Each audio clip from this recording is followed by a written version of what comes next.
When I moved into the apartment, I thought everything was perfect. It was a small, old place, but cheap and close to my college. I had one roommate, Mark. He was a bit quiet, but seemed nice enough. We didn't talk much at first, but we shared the chores and split the rent. Our apartment had 2 bedrooms, 1 bathroom, a small kitchen, and a living room. Mark took the bigger room. I took the smaller one at the back, near the kitchen. The back room had a door that led to the hallway, but it also had a second door that led to a tiny, locked closet. Mark told me the closet was full of old stuff from the previous tenants. He said the landlord didn't want anyone to open it. I never asked to see inside because I didn't want to bother him. For the first few weeks, things were normal. We both kept to ourselves mostly, studying and working part-time jobs. Mark went out a lot, usually late at night. I never thought much about it. But one evening, I came home early from work. The apartment was dark and quiet. I heard a noise from the hallway, like something sliding on the floor. I thought maybe Mark dropped something, so I called out, "Hey, Mark." No answer.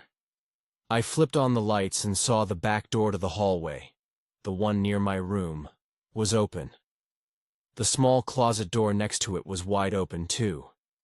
I had never seen it open before. I froze for a moment, then I went closer to the closet. Inside, there were some old boxes and bags. Nothing special. But then I noticed something strange. A faint smell. It was damp and sour, like something had been rotting in there for a long time. I closed the closet door carefully and locked it. I figured maybe Mark had opened it by accident. But when I went to Mark's room to ask, he wasn't there. I shrugged it off and went to my room. But that night, I couldn't sleep. I kept thinking about the closet door open. What was in there? Why did it smell so bad? The next day, I decided to ask the landlord about it. When I called, he sounded annoyed. "That closet is off limits," he said. "Don't open it again. Some things from the last tenant are still in there. We'll clean it when the apartment is empty." That didn't comfort me. I wished I had just looked inside, but I didn't want to cause trouble. A few days later, Mark started acting strange.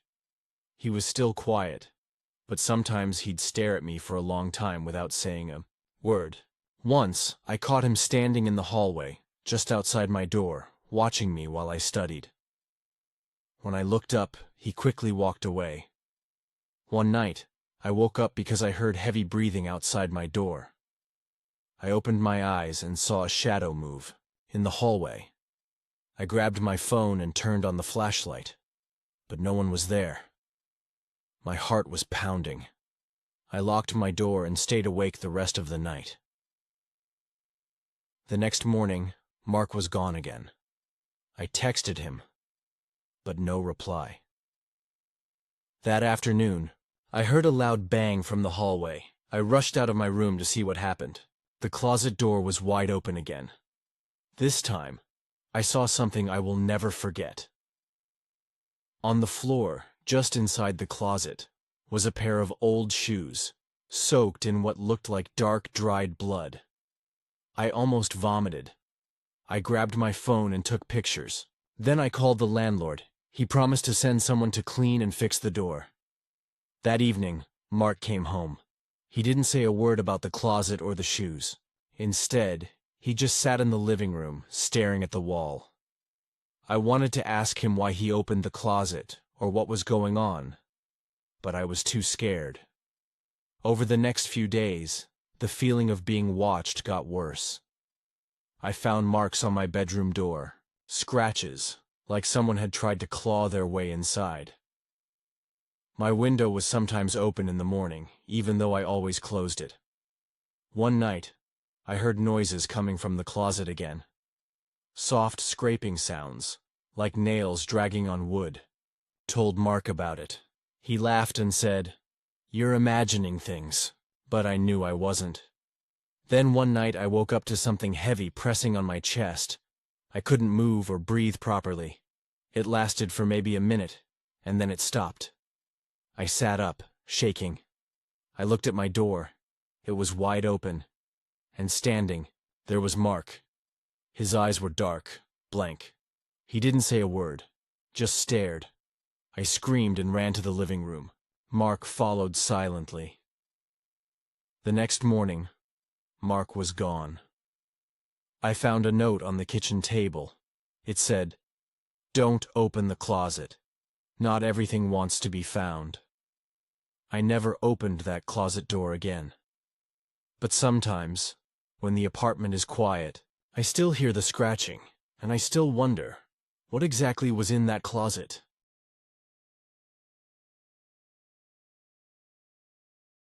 When I first moved into the apartment, I thought I got lucky. It was a 2-bedroom unit just outside the city, with cheap rent and a quiet neighborhood. My roommate Paul was already living there. He was quiet, polite, and worked nights at a 24-hour convenience store. We barely saw each other for the first few weeks. It was ideal. At first, I liked how peaceful everything was. But then I started noticing things. It began with the door to my room. I always locked it before bed. Always. One morning I woke up and it was slightly open. I told myself maybe I forgot one night. But the next week, it happened again. Then twice more. I changed the lock myself. One of those slide bolts from a hardware store. After that, the door stayed closed. But then there was the noise. I'd hear light footsteps at night. Not like someone walking through the apartment normally. More like slow, careful pacing. Back and forth, always stopping right in front of my door. I never opened it when I heard it. I just laid still, heart pounding. One night, I put a small strip of masking tape at the bottom of the door, right where it touched the floor. The next morning, it was peeled off and balled up, sitting on the carpet inside my room. I didn't say anything to Paul. What could I say? I started sleeping with a knife under my pillow. We only had one bathroom, so I couldn't avoid seeing him completely. But whenever I did, he acted like nothing was wrong.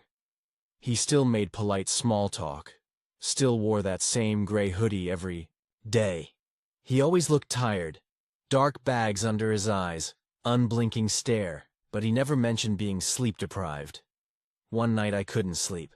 It was around 3 a.m., and I got up to use the bathroom. As I stepped into the hallway, I heard something from the living room. Paul's voice. But it wasn't normal. He was whispering. I froze. Just stood there in the dark. His voice was low and urgent, like he was talking to someone, but I didn't hear anyone else. I crept forward slowly and peeked around the corner. He was standing in front of the blank TV screen, whispering to it. Not just mumbling. He was arguing. His hands were clenched, body tense, like he was getting yelled at. Then suddenly he stopped, turned toward the hallway, and stared directly at me. I backed away before he could say anything. Locked myself in my room and stayed there until morning. The next day, I called in sick and left the apartment. Early, I went to a coffee shop and sat there for hours, just thinking. My lease wasn't up for 5 more months. I couldn't afford to break it. I couldn't afford another place alone. So I tried to stay out of his way. Came home late, left early, showered at the gym, but the weird things kept happening. One night I woke up to the sound of breathing, not mine. Deep, heavy breathing, just outside my bedroom door. I didn't move. I didn't even blink. It went on for maybe 5 minutes. Then silence. I didn't sleep the rest of the night. 2 days later, I found something on my bed. A photograph. It was a picture of me, sleeping. The angle was from the doorway. I checked my phone. I'd never taken it. I checked my window. Locked. Then I checked the hallway camera I secretly installed after the whispering night. I had taped it in a vent above the hallway ceiling. It showed Paul. standing at my door for almost 2 hours in the middle of the night. Just standing there, not moving, just watching. I called my friend Nate and begged to crash at his place for a few nights. I told him it was roommate trouble. He didn't ask questions. I left that same day, packed a bag and walked out. The worst part? Paul didn't even ask where I was going. He just stood in the kitchen, cutting something on a board, and gave me a small nod like he knew. I haven't gone back since. My stuff is still there. But last week, I got a letter. No return address, no message inside, just a picture. Me and Nate, sitting on his balcony, taken from the street. I don't know what he wants. I don't know what he thinks this is. But I know this. Paul never slept, and now I don't either.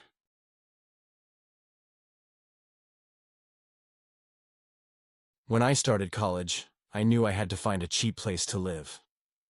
I found a small 2-bedroom apartment near campus and moved in with a guy named Eric.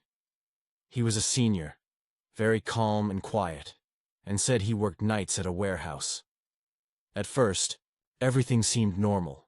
We shared the rent, split cleaning, and barely saw each other during the day since I had classes, and Eric worked nights. But after a few weeks, strange things started happening. One night, I was studying in my room when I heard the doorbell ring. It was 11 p.m., which seemed odd because I wasn't expecting anyone. Eric was at work, so I figured maybe it was a delivery. I ignored it, thinking the delivery person would leave a note if no one answered. Then the doorbell rang again, and again. Each time, it was a soft, slow ring. Not like someone banging or trying to rush in. It sounded almost deliberate. I looked through the peephole, but no one was there. The hall outside was empty and quiet. I was starting to get nervous. I locked the door, double-checked the windows, and went back to studying. The doorbell stopped ringing. The next day, I asked Eric about it. He said maybe it was a prank, or someone had the wrong apartment. I felt better. But the ringing started again, almost every night after that. Sometimes I'd hear footsteps in the hallway too. Slow, soft steps pacing outside my door. When I looked through the peephole, nothing. No one. One night I stayed up waiting, determined to catch whoever it was. At 2 a.m., I heard the doorbell ring 3 times, slowly. Then the footsteps. They stopped right outside my door. I held my breath. Suddenly, I heard a soft whisper. I couldn't make out the words. Just quiet, low voices. I pressed my ear to the door, then a sharp tapping started on the door itself. Tap, tap, tap. Slow, steady. I wanted to open it, to see who was there. But something stopped me. It felt wrong. The tapping stopped. The footsteps moved away. I waited until morning, trembling. When Eric came home, I told him everything.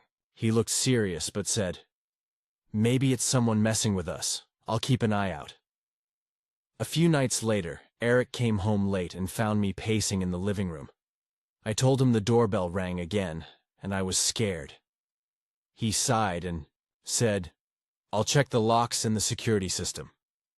We didn't have cameras, but he fixed the door latch so it was harder to open.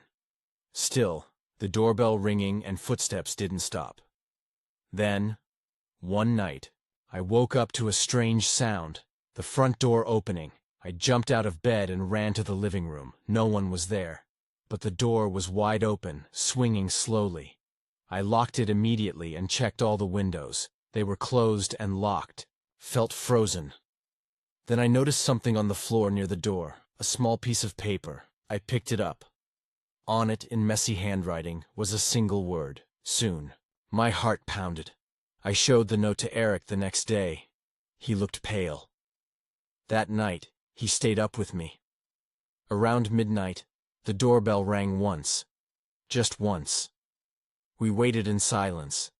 Then, the slow footsteps came again. But this time, they stopped right in front of the door. We heard breathing. Heavy, slow breathing. Eric held his phone out like a flashlight. Suddenly, a shadow appeared on the frosted glass panel next to the door. A figure, standing still. We both froze.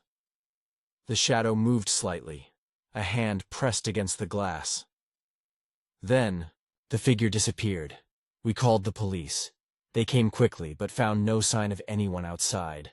No footprints, no broken locks, no fingerprints. The officers suggested it might be a prank or someone watching us. But it felt more than that. The doorbell ringing stopped after that night, but the feeling of being watched stayed. One evening, Eric came home and said he was quitting his night job. He said the nights were too weird and unsafe now. A few days later, he packed his things and moved out. I was left alone in that apartment. Weeks passed. I tried to ignore the memories, but one night I was sitting in the dark when I heard a soft knock on my bedroom window. I jumped up and looked. No one. Just the empty street outside. I locked all the windows again. Then I remembered the note. Soon. And I knew whoever had been outside was still waiting.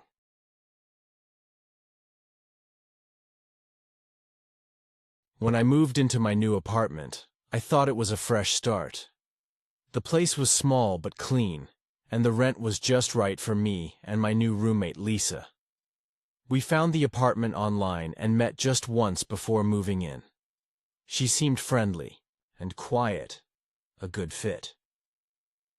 The first few weeks were normal. Lisa and I had separate schedules. She worked a lot, usually late shifts at a hospital, and I worked days at a local bookstore. We kept to ourselves mostly, said hello, shared chores, and paid bills. One evening, I came home after work to find the front door unlocked. I thought maybe Lisa forgot to lock it. I called out to her, but no answer. I shrugged it off, locked the door, and went inside. The apartment was dark and quiet. Lisa wasn't home yet. I sat down and started reading. About an hour later, Lisa came in looking tired. She said her shift ran late. I didn't ask much. A few days later, I found something strange on the kitchen table, a set of keys that didn't look familiar. They were old and worn, with a small tag that said, Apartment 3B. Lisa wasn't home, so I waited until she got back. When she saw the keys, her face changed. She told me she had no idea where they came from. I asked if she ever had visitors, or lost keys, but she just shook her head. I put the keys away, but I couldn't stop thinking about them. The next night, I was in bed when I heard soft footsteps outside our apartment door. I froze. The footsteps stopped. Then, a key rattled in the lock. I held my breath. The door handle turned slowly. I grabbed my phone and called Lisa. She answered quickly and told me she was at work. No way she could be at the door. Suddenly, the door clicked open. The door swung inward. Just a crack, I whispered. Who's there? No answer. I got out of bed carefully and peered down the hallway. No one. The door was wide open now. I closed it and locked it again, my hands shaking. I told Lisa what happened. She said, maybe someone messed with the locks. I'll check with the landlord. The landlord said he hadn't changed the locks recently but promised to send a locksmith. That night, I stayed awake. Around 2 a.m., I heard the doorbell ring. I didn't answer. The doorbell rang again, and again, soft but persistent. I peeked through the peephole. No one. But then I saw a shadow move past the hallway light. I felt my heart race. Suddenly the doorbell stopped. A few minutes later, I heard a faint whisper. It sounded like someone calling my name. I ran to the door and looked out the peephole again. Empty hallway. I called Lisa and begged her to come home. She left work early and arrived in less than 30 minutes. When she came in, she looked pale. She said, "Let's check the locks together." We found nothing wrong. The locks were secure. But then I remembered the keys. I took them out again and tried each one. One of them fit the front door. I felt sick. Someone had a key to our apartment. That night, I couldn't sleep. I heard noises, footsteps in the hallway, whispering, even faint scratching on the walls. Lisa said it was probably rats or the building settling, but I knew better. A week later, Lisa wasn't home. I was alone, cleaning the apartment when I heard footsteps outside the door. This time, the door handle turned slowly again. I backed away and called 911. The dispatcher told me to stay calm and wait for the police. The door opened a crack, and I saw a man's face. He smiled but said nothing. The police arrived just in time. They caught the man trying to get inside. He had the keys, the same ones I found on the table. The man said he was a former tenant who lost his apartment years ago. He claimed he just wanted to get back in to get his things. But I didn't believe him. After that, the landlord changed all the locks and promised better security. Lisa moved out soon after. I stayed a little longer but never felt safe. Even now, I can't forget those keys, and the feeling that someone was always just outside, waiting.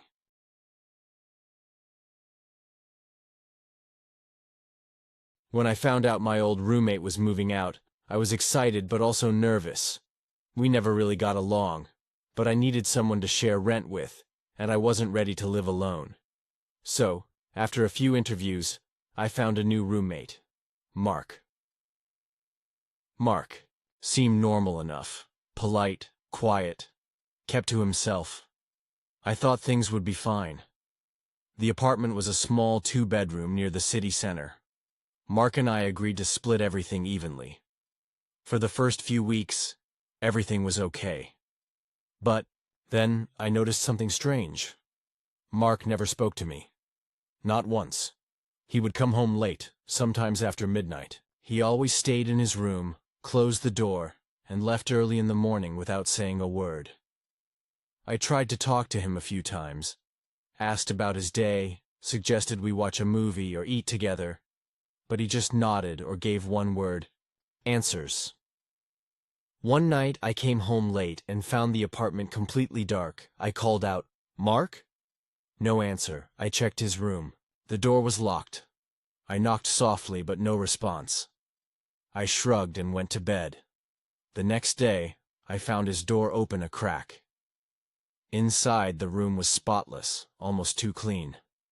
No signs of anyone living there. No clothes, no books, no personal stuff. I started feeling uneasy. One evening, I was cooking dinner when I heard footsteps behind me. I turned and saw Mark standing very close, staring at me.